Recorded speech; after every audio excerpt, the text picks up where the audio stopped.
Di sebuah hutan sakral di tanah Sunda, sebuah legenda agung dimulai saat Mentari menyingsing.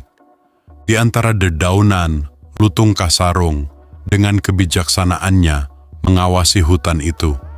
Ketika Putri Purbasari sedang bersedih, Sang Lutung muncul dengan sebuah pertolongan gaib.